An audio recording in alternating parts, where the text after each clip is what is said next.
बहुत से लड़कों ने कमेंट कर करके ये बात पूछा कि सर टूर ऑफ ड्यूटी को अच्छे से समझा दीजिए। तो चलिए समझते हैं हम लोग। आप नहीं कह सकते हैं कि इनमें से कौन सा जवान टूर ऑफ ड्यूटी का है और कौन सा जवान हमारा मतलब परमानेंट है। तो सब का सब क्या रहेगा, एकदम सेम रहेगा। जो आर्मी है इसकी दो सबसे बड़ी खासियत होनी चाहिए। सबसे पहला कि आपकी आर्मी एक्टिव होनी चाहिए, दूसरा कि आर्मी को यंग रखना जरूरी है, जवान रखना चाहिए आर्मी को। इसलिए आर्मी के जवानों को बहुत ही जल्दी रिटायर कर दिया जाता है और रिटायर के बाद उन्हें पेंशन भी दिए जाते हैं। पेंशन के बोझ को कम करने के लिए टूर ऑफ ड्यूटी को लाया गया। तो आर्मी में जाने के कई रास्ते हैं। इंडिया में अगर देखिएगा तो ये 3 रास्ते हैं। अभी इंडिया में एक दौर है परमानेंट कमीशन। परमानेंट कमीशन उसे कहा जाता है जिसमें आपको पूरी जिंदगी आर्मी के साथ पूरी लाइफ गुजारनी होती है। लाइफ कहने का मतलब ये नहीं है कि आपकी मतलब आपको पूरी जिंदगी आर्मी में नहीं रहना। अगर आप जवान हैं तो आपकी उम्र 38 से 40 साल होगी तो आपको रिटायर कर दिया जाएगा। ऑफिसर है तो 54-55 पे रिटायर कर दिया जाता है। कर्नल से ऊपर रैंक के हैं तो 60 साल पे रिटायर किया जाता है। तो ऑन एन एवरेज ये परमानेंट में आते हैं। इसके अलावा एक शॉर्ट सर्विस कमीशन होता है। इसमें आपको 10 से 15 साल ड्यूटी करनी होती है। जब तक ड्यूटी करिएगा तब तक आपको सैलरी वगैरह सब कुछ मिलते रहेंगे। 15 साल बाद रिटायर कर दिया जाता है। अब रिटायरमेंट के बाद इन लोगों को पेंशन भी दिया जाता है।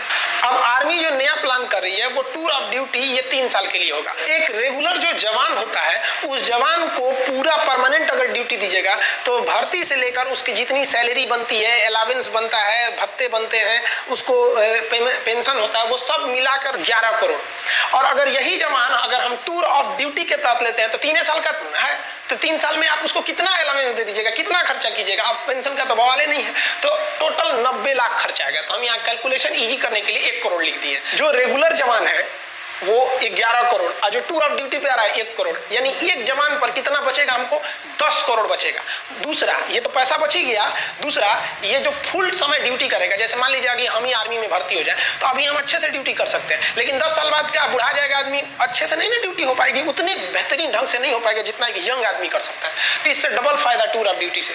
एक जवान के पीछे 10 करोड़ बच गया और सेना पूरी तरह जवान है, एकदम यंग है। समझ में आया कि नहीं? आपके मन में एक सवाल आएगा कि ये जो सैनिक होंगे टूर ऑफ ड्यूटी पे ये कैसे आएंगे? टूर पे जैसे घूमने जाते हैं? नहीं, इनका भी वैसे ही बहाली होगी, वैसे ही भर्ती होगी जैसे एक रेगुलर आर्मी का होता है, वैसे ही ट्रेनिंग होगी जैसे एक रेगुलर आर्मी का। यानी अगर कोई जवान खड़ा है तो आप देख के नहीं कह सकते हैं कि टूर ऑफ ड्यूटी का है कि ये परमानेंट है। फिर आप उसके आई कार्ड को देखना पड़ेगा, उसका सर्विस रिकॉर्ड देखना पड़ेगा कि कौन सा ये जवान है, तब पता करेंगे। ट्रेनिंग भी एक ही जगह पर होगी, सैलरी भी एक मिलेगा, हर चीज एक रहेगी। फर्क बस ये रहेगा कि भैया आपको 3 साल पे रिटायर कर। भर्ती सेम होती है। आप आर्मी की भर्ती देखे होंगे, हमारे देश के जितने युवा जवान होते हैं दौड़ लगाते हैं वो लोग 4 मिनट में 1600 मीटर दौड़ लगा के वो दौड़ लगाते हैं। फिर जो प्रोसीजर होती है उनका, वो उस प्रोसीजर के बाद वो लोग सेलेक्ट होते हैं। कि ये टूर ऑफ ड्यूटी मेनली किसके लिए किया जा रहा है कि भैया हम अपने पेंशन पे हो रहे खर्च को कंट्रोल कर